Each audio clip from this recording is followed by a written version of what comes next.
everyone, happy Fitness Friday. I know we're all really looking forward to being able to be back at the barn and back on our horses.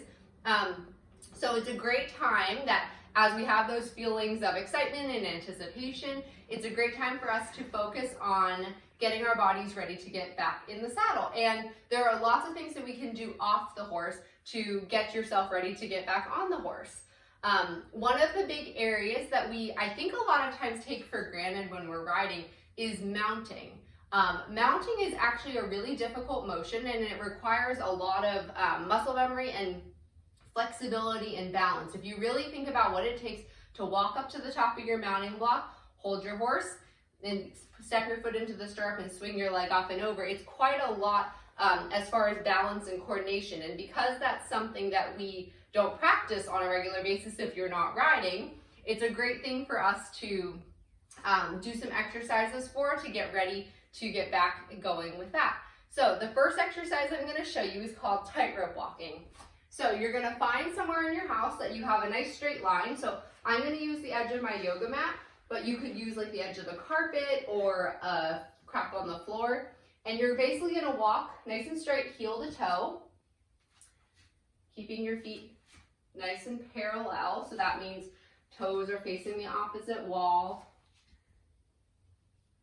And then you're going to go backwards here. And as I'm doing this, it's a lot more challenging than it looks. I'm really having to engage my core here to keep myself nice and centered and balanced.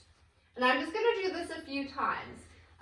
As you do more of it, you'll find that because the motion becomes a little bit easier. Of course, I'm stepping on my toes as I do it and trying to talk to you. But this is a good one. Thinking about those steps that you're going to have to take up the mounting block. This is kind of just like a next step up because you're having to give some extra focus to your balance and your core strength as you're taking those steps. So once you've done some tightrope walking, we're going to do some balances. So thinking about that moment that you're going to step up into your stirrup and swing your leg up and over your horse. Okay, so I want you to just try just lifting, foot off the ground, count for a few seconds, and then release it down. And just so we're even, I know typically you're swinging your right leg up and over while you put your weight on your left leg, but for the sake of developing the muscles in your body evenly, go ahead and do it on both sides and for your balance as well. Okay, and as you start to be able to get a bit more comfortable, you can add time, so making it a longer balance where you're staying for a bit longer. You can also try bringing your leg up a little bit higher and trying to balance there, so maybe switching your legs there.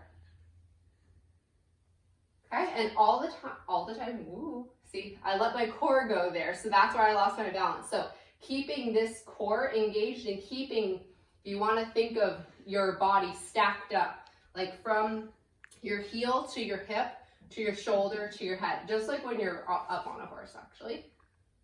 So you're going to stay nice and aligned and balanced as you do that.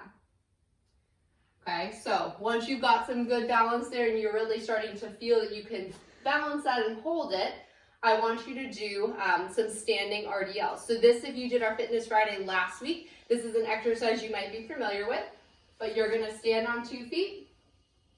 You're going to bend your supporting knee a little bit. You're going to hinge forward, reaching one arm down towards the ground, and then coming back up. And then you're going to switch legs just to make sure that you're working both sides of your body evenly. And this one is a really great one for your balance and your stability.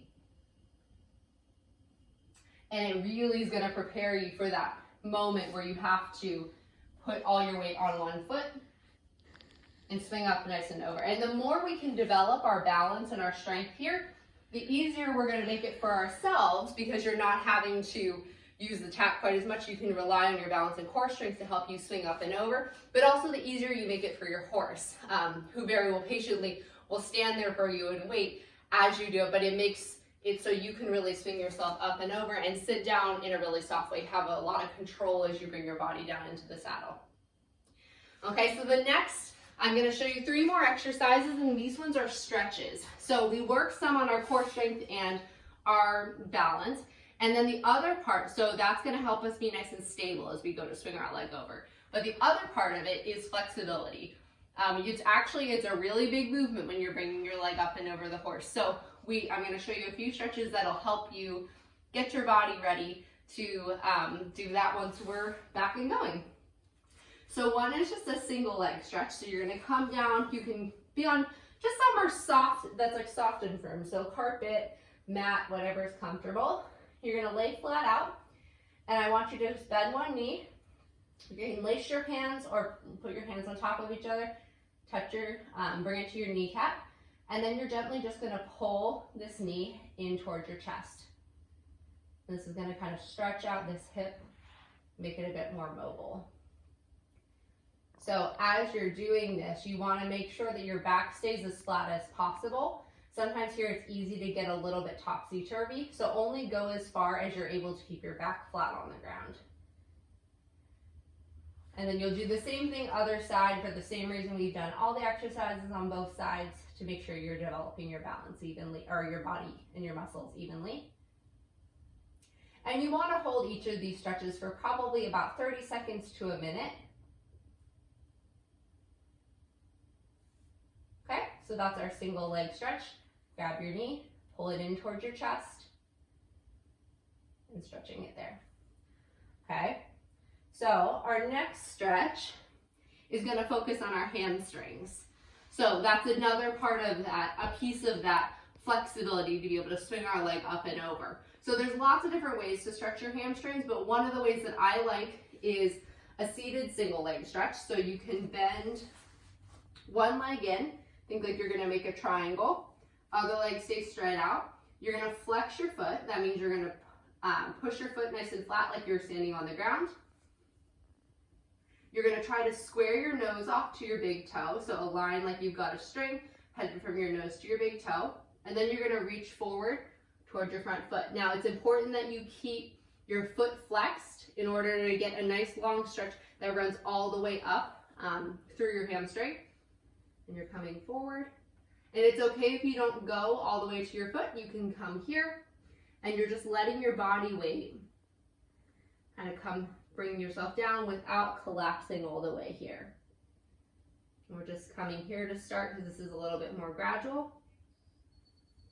And then same thing, other side, making that triangle here. Nice straight leg, reaching forward towards my toe, keeping my back nice and long so I'm feeling that nice stretch.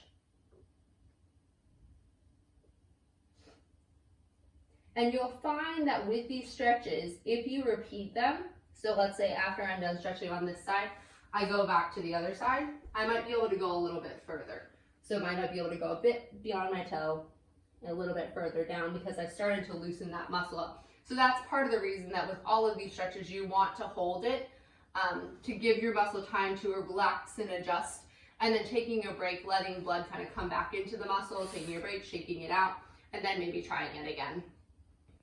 And if you do these every day, you'll be really surprised how quickly, I don't think of myself as flexible, but I see a huge difference when I'm stretching and when I'm not stretching as part of my daily routine. Okay, the last stretch is another one for our hips, and it's called a pigeon or a pigeon pose. So you're going to bend your front leg, and you're going to bring your back leg out behind you, and you're going to shift your weight towards your heel. Now, you can keep yourself propped up on your hands if that's too much to go all the way down, or if you're a little bit more flexible or you have a little bit more range here, you can let yourself come a little bit further down. So you're resting hip almost on the ground. And then if you need even a little bit more, you can come down here to your elbows. So you'll really feel this one. And this one actually, as far as my front leg's a little bent up as a pretzel, but as far as appearance is with a nice straight long back leg and my other leg bent, it's the most similar to actually the position that your leg is in, even if it's just for a second while you're mounting. So I'll just show you the other side here. Got a nice warm sun today, makes it nice to stretch here. So bending the front leg in front of you, back leg comes behind. I'm gonna start up on my hands, and you can stay there if that's what feels good to you. You can come down a little bit further if you need, or down to your elbows if you need even more. And then you're gonna relax there for 30 to 60 seconds. And that's our pigeon pose. So you guys, that was a few stretches and exercises that you can do to kind of get your body back into that mode and get yourself prepared to go through and do what you need to do when you go to mount your horse. We will be counting down the days until we're able to be back in the saddle, but until then, do everything you can to get your body ready. And we're looking forward to seeing you guys back as soon as we can.